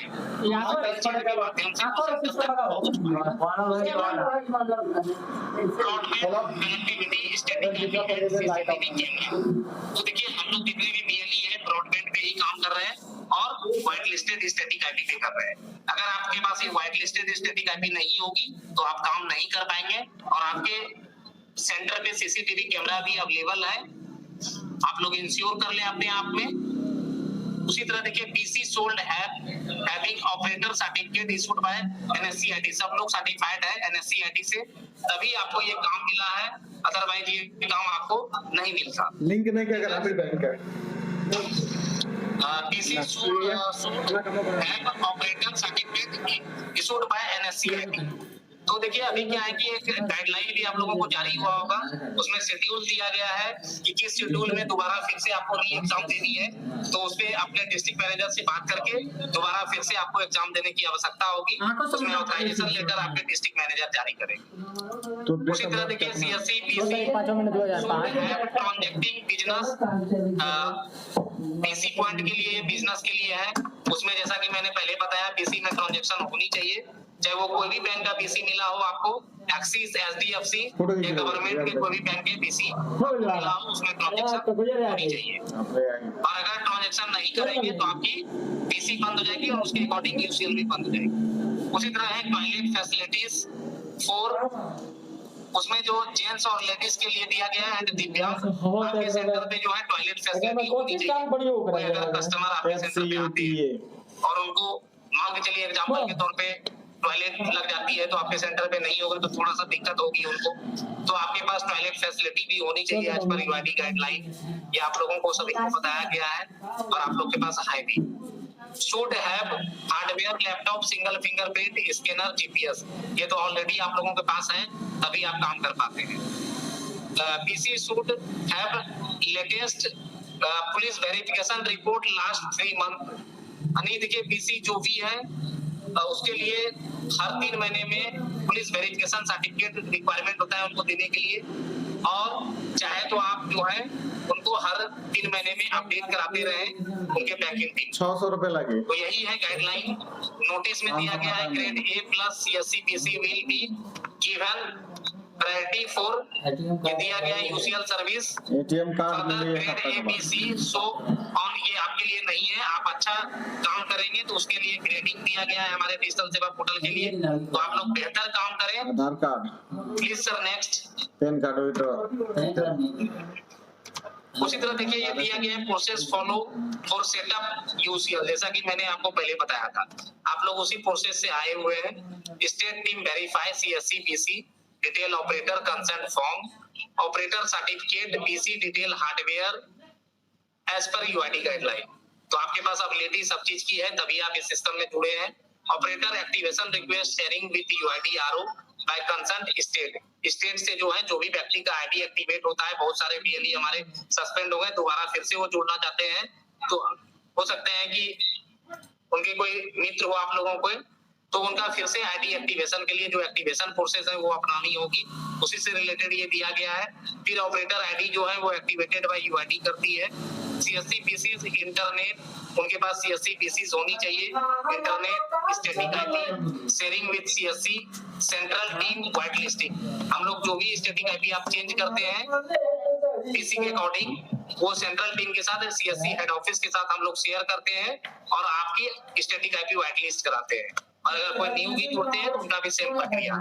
UCL software installation on the CSC PCs computer, यानी जो भी आपके पास कंप्यूटर का मतलब है कि लैपटॉप, कंप्यूटर में तो यूज करना ही नहीं है, मैं आप सभी लोगों को बता दूंगा, क्योंकि उसमें कई बार होती है कि GPS का लॉन्गिट्यूड लैटिट्यूड नहीं आती है, तो हमें अपना कंप्यूटर जो है अपने सेंटर से 2 कदम आगे पीछे करना होगा, तो हम लोग लैपटॉप में इसको रजिस्टर कराते हैं UCL software install on the CSC bank PC laptop. UCL software registered with unique station ID with white listed static ID. जो भी स्टेशन आईडी दिया गया है आप लोगों को यूनिक है, सॉफ्टवेयर में जो भी रजिस्टर किया गया है सेम स्टेशन आईडी दूसरे बंदे को जारी नहीं किया जाता है। उसी तरह देखिए आप UCL station activation request share with UIDRO, जिसको सेकंड स्टेप कहते हैं, आप लोग को वेट कराते हैं विद इन 1 वीक या 10 डेज, वो सेकंड स्टेप के लिए UID को जाती है। वहां से फिर हमारे पास कंफर्मेशन आने के बाद after second level activation this is UCL centre is ready for live जैसे आप लोग काम करते हैं। तो यही है बेसिकली आप लोगों को, मैं आप सभी लोगों से एक रिक्वेस्ट करना चाहूंगा कि इस ट्रेनिंग में हमारे द्वारा और हमारे सीनियर पुष्पेंद्र सर के द्वारा बहुत अच्छी तरीके से बारीकी से आपको बताया गया सस्पेंशन पे, कस्टमर के साथ हमें कैसे बात करनी है, बिहेवियर कैसे रखनी है, पेनल्टीज पे, तो इस पे आप लोग ध्यान दें। ओवर चार्जिंग पे आपको बताया गया है, इसको आप लोग फॉलो करते हुए उसके अकॉर्डिंग काम करें। प्लस मैं आप सभी लोगों से एक रिक्वेस्ट करना चाहूंगा कि हमारा कल UID के साथ मीटिंग हुई थी पटना RO के साथ, कैंप ऑफिस पटना RO के साथ। तो कैंप ऑफिस पटना जो है हम लोगों से बहुत दुखी है बिहार में। मैं आप सभी को बताना चाहूंगा, सर भी है हमारे साथ लाइन पे, सर भी बताएंगे इसके बारे में। हमारे यहाँ ऑनलाइन डॉक्यूमेंट अपडेट का जो प्रक्रिया है बहुत कम है। मैं सभी लोगों से रिक्वेस्ट करना चाहूंगा, हम्बली रिक्वेस्ट करना चाहूंगा कि आप इसको बढ़ा लें। नहीं तो वहां से हमें फोन आया था, डीसी के माध्यम से बोला गया कि अगर आप ऑनलाइन डॉक्यूमेंट अपडेट का कार्य नहीं करेंगे तो हर एक महीने में 10% जो है हमारे UCL के सेंटर वो जो है बंद करते चले जाएंगे और ऑपरेटर को ब्लैकलिस्ट कर देंगे। उनका साफ ये कल इंस्ट्रक्शन रहा हमारे, और हमारे सीनियर है आलोक सर, वो भी डीसी में अवेलेबल थे, और ये क्लियर कट में कहा गया है। और अगर आप लोग नहीं करेंगे तो हमारे स्टेट हेड सर और MD सर के पास इसका लेटर भी चला जाएगा और हमारी CSC UCL का जो कार्य है वो बंद हो जाएगी। मैं सभी लोगों से गुजारिश करना चाहूंगा कि जो भी ऑनलाइन डॉक्यूमेंट अपडेट का कार्य नहीं कर रहे हैं, मिनिमम आप लोगों को जो टारगेट दिया गया है टोटल डेमोग्राफिक अपडेट और डॉक्यूमेंट अपडेट का 25 का है दोनों को मिला के, लेकिन डेमोग्राफिक अपडेट का 10 है और डॉक्यूमेंट अपडेट का 15 है, जो कि हमें हेड ऑफिस और UID के द्वारा दिया गया है। तो मैं आप सभी से एक अपेक्षा करता हूं कि आपको एक अतिरिक्त सेवा दिया गया है और ये सेवा दोबारा फिर तुरंत नहीं मिलता है। आपको पता है कि आप लोग बहुत कम BLE है क्योंकि ये सेवा उनको मिला है। बिहार में टोटल 2100 BC BLE है, जबकि हमारे टोटल 70,000 जो है CSC ID है और 15,000 बैंक BC है, 15 से 18,000। तो आप लोग इसको करिए, सब आप लोग अच्छे BLE है। ऑनलाइन डॉक्यूमेंट अपडेट प्रतिदिन कम से कम 5 करिए और महीने का 125 करिए। 25 दिन पे ये टारगेट दिया गया है। आपका जो वर्किंग सेंटर जो है वो 300 दिन है, कोई हॉलीडे आपके लिए नहीं है, सुबह 8 बजे से शाम के 8 बजे तक। तो ये आपसे मेरी रिक्वेस्ट है, जो लोग नहीं कर रहे हैं आज से ही करना शुरू कर दें। मिनिमम 5 डॉक्यूमेंट अपडेट, उसके बाद जो है बाकी जो है डेमोग्राफिक अपडेट।